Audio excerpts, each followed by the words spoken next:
Agarang tugon at serbisyo sa pangangailangang medikal ng mga Sanoseño ang handog ng bagong ambulansyang binasbasan nitong Martes, September 24 sa St. Bernadette Multi-Specialty Clinic and Primary Care Facility sa Barangay Muzon East. Ang bagong ambulance service ay handog ni Mr. Testdaman, Senator Joel R. Villanueva sa San Jose del Monte bilang pakikiisa sa layunin ng pamahalang lungsod na agarang maibigay ang anumang tulong at serbisyong medikal na kailangan ng bawat Sanoseño. Pinangunahan ni Reverend Father Marlon David OSA ng San Isidro Labrador Parish ang pagbabasbas sa naturang ambulansya. Katuwang ang punong lungsod Mayor Arthur B. Robes, City Health Officer Dr. Rosel T. Tolentino, kasamang iba pang mga doktor ng lungsod at ang pamunuang barangay ng Muzon East sa pangunguna ni Kapitana Joy B. Celis. Kami naman ni Ate Com, talagang sinisikap namin na itong talagang health programs ay mapaganda natin, maayos natin. No?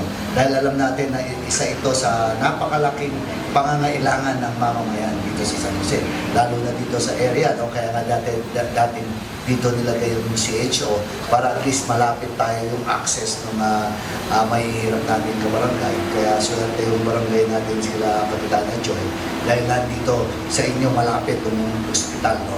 Isang milestone na naman po ito sa City Health Office na mabigyan po ng additional na mga kagamitan kagaya ng ambulance, of course the transport services that we need sa buong city. So we have to be grateful and talagang malaking pasasalamat kay Senator Joel Villanueva.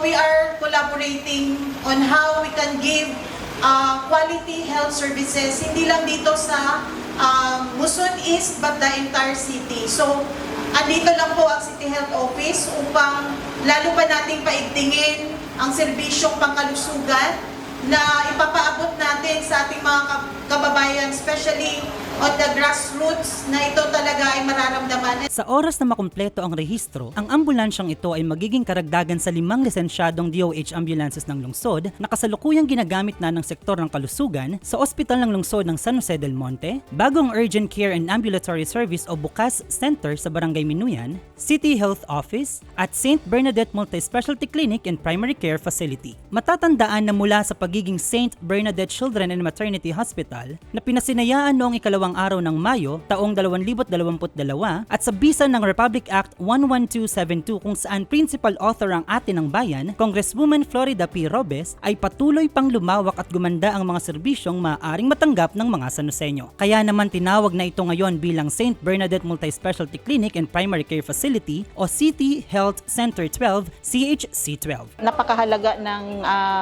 health, no? That is one of sinasabing basic right natin ang pagkaroon ng maayos na kalusugan. Kami naman sa City Health Office bilang ahensya na nagdi-deliver ng mga health services and program implementation by the Department of Health and of course our local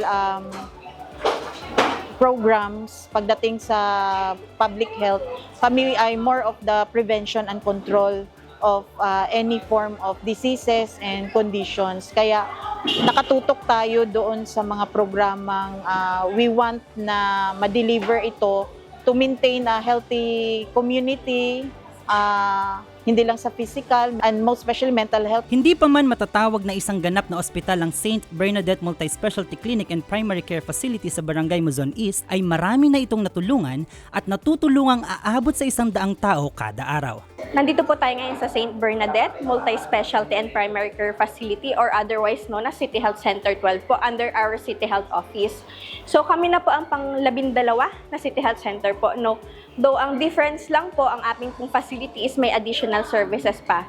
So other po sa mga consultations, una nga meron tayong multi-specialty clinic which we have an internist. Bukas rin ang klinika para sa mga nanay na nais magpakonsulta sa obstetrics gynecologist o OBGYN tungkol sa kanilang pagbubuntis, gayon din ang birthing facility na bukas para sa mga nanay na manganganak para sa ikalawa hanggang ika-4 nilang anak o iyong may mga simpleng kondisyon pa lamang ng panganganak. Kapag una, hindi po natin alam kung kakayanin pang mag-normal. Tapos yung iba naman po, medyo complicated na po. So basta po, pangalawa, pang-apat na pagbubuntis at walang komplikasyon po na nanay, welcome po dito na mga anak. Nariyan din ang Treatment Facility Center na tumitingin sa mga pasyenteng dumaan sa gene expert at na-diagnose ng tuberculosis o TB na kaya pa namang daanin sa gamutan o drug susceptible at mga di na kaya ng gamutan o tinatawag ding drug-resistant patients. Mula nga sa pangalan nitong Multi-Specialty Clinic and Primary Care Facility, handa na ang St. Bernadette sa iba pang serbisyong medikal katulad ng animal bite treatment, orthopedics, dental checkup and extraction, at mga pangunahing laboratory test katulad ng ihi o urinalysis, dumi o fecalysis, blood test o complete blood count CBC, at chest x-ray. Orthopedic surgeon na nag-iikot po ng consultation po dito sa atin every week. Meron din po tayong animal bite center po dito na nag-cater po sa mga animal bite victims po natin, dog bites, cat bites, and other rabid animals. Maliban po doon, meron din po tayong clinical laboratory na nag-o-offer po ng mga basic laboratory services like CBC, urinalysis. So yung mga for x-ray po na patients for chest x-ray, basta po may referral po or request galing po sa kanilang city health doctor, pwede po dito pumunta. Same po dun sa clinical laboratory po. Basta po may request galing po dun sa city health doctor po nila, pwede po namin i-cater po dito. Ayon pa sa ating punong lungsod, marami pang mga proyekto at serbisyo ang aasahan ng mga Sanoseño. Aside from Senator Joel na nagbigay ng ambulansya, additional funding for next year, no? Dahil meron din kaming inilalaan na pondo rito for additional buildings for next year. Para nang sa ganun, dito na talaga yung maging center, no? dito sa area na ito. Para nang sa ganun ay talagang matugunan natin yung maraming pangangailangan ng ating mga kabarangay, kababayan dito sa Luzon at dito sa Luzon. Maraming salamat. Basta kung ano yung maitutulong namin ni Ate Rida, dito lang kami handang tumulong para sa pagsasaayos pa at pagpapaunlad pa ng Luzon.